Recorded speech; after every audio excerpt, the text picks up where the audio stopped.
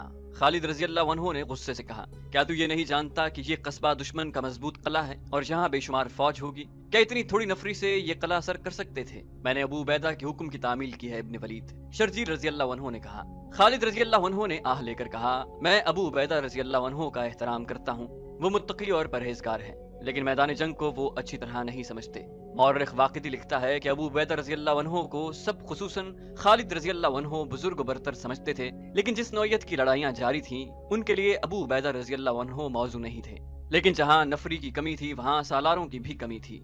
بہرحال مورخ لکھتے ہیں کہ ابو عبیدہ رضی اللہ عنہ جذبے اور حوصلے میں کسی سے پیچھے نہیں تھے، اور وہ بڑی تیزی سے تجربہ حاصل کرتے جا رہے تھے۔ بصرہ پر ان کا حملہ جرأت مندانہ اقدام تھا۔ خالد رضی اللہ عنہ قلعے کے باہر اپنی اور شرجیل رضی اللہ عنہ کی نفری کا حساب کر رہے تھے، اور یہ معلوم کرنے کی کوشش بھی کر رہے تھے کہ قلعے کے اندر کتنی نفری ہے۔ مسلمانوں کے ہاتھ میں چند ایک رومی سپاہی آ گئے تھے جو زخمی تھے۔ خالد رضی اللہ عنہ کے لشکر کے آ جانے سے مسلمانوں کی نفری 13,000 کے قریب ہو گئی تھی، لیکن رومیوں، غسانیوں اور عیسائیوں کی تعداد دگنی سے بھی زیادہ تھی۔ قلعے کے اندر جبلہ بن الاہم رومی فوج کے سپہ سالار پر غصہ کر رہا تھا، کیا تم بھی ڈر کر بھاگ آئے ہو؟ کیا تم نے اس فوج کا جو قلعے کے اندر تھی اور شہر کے لوگوں کا حوصلہ توڑ نہیں دیا؟ رومی سالار نے کہا، نہیں، میں مسلمانوں پر باہر نکل کر حملہ کر رہا ہوں۔ اگر میں ان کے عقب میں گئے ہوئے دستوں کو پیچھے نہ ہٹا لیتا تو ان کے عقب سے مسلمان سالار انہیں بری طرح کاٹ دیتے۔ مجھے ان کی نفری کا اندازہ نہیں تھا، میں صرف ایک دن انتظار کروں گا، ہو سکتا ہے کہ ان کی مزید فوج آ رہی ہو، میں انہیں آرام کرنے کی مہلت نہیں دوں گا۔ جبلہ نے کہا، پھر انہیں قلعے کا محاصرہ کر لینے دو، انہیں قلعے کے ارد گرد پھیل جانے دو، پھر تم قلعے سے اتنی تیزی سے نکلنا کہ انہیں اپنے دستے اکٹھے کر لینے کی مہلت نہ ملے، اور شہر میں اعلان کر دو کہ گھبرانے کی کوئی وجہ نہیں، دشمن کو قلعے کے باہر ہی ختم کر دیا جائے گا۔ قلعے کے اندر ہڑبونگ بپا تھی، شہریوں میں بھگدڑ اور افراتفری مچی ہوئی تھی۔ رومی فوج کا باہر جا کر لڑنا اور اندر آ جانا شہریوں کے لیے دہشتناک تھا۔ مسلمان فوج کی ڈراؤنی سی باتیں تو شہر میں پہلے ہی پہنچی ہوئی تھی۔ مورخوں کے مطابق رومیوں نے یہ سوچا تھا کہ مسلمانوں کو آرام کی مہلت نہ دی جائے، لیکن انہیں معلوم نہ تھا کہ مسلمان آرام کرنے کے عادی نہیں ہیں۔ انہیں اتنی ہی مہلت کی ضرورت تھی کہ زخمیوں کو سنبھال لیں اور شہیدوں کی لاشیں دفن کر لیں۔ اگلے روز کا سورج طلوع ہونے تک رومی فوج قلعے سے باہر آ گئی اور دروازے بند ہو گئے۔ خالد رضی اللہ عنہ نے اپنے لشکر کو جنگی ترتیب میں کر لیا۔ قلعے کے باہر میدان کھلا تھا۔ خالد رضی اللہ عنہ نے حسب معمول اپنے لشکر کو 3 حصوں میں تقسیم کر دیا۔ قلب کی کمان اپنے پاس رکھی۔ اب چونکہ انہیں شرجیل رضی اللہ عنہ کے 4,000 مجاہدین مل جانے سے ان کے پاس نفری کچھ زیادہ ہو گئی تھی، اس لیے انہوں نے قلب کو محفوظ کرنے کے لیے ایک دستہ قلب کے آگے رکھا۔ اس دستے کی کمان خلیفۃ المسلمین کے بیٹے عبد الرحمن بن ابو بکر رضی اللہ عنہ کے پاس تھی۔ ایک پہلو کے دستوں کے سالار رافع بن عمیرہ اور دوسرے پہلو کے سالار زرار بن الازور تھے۔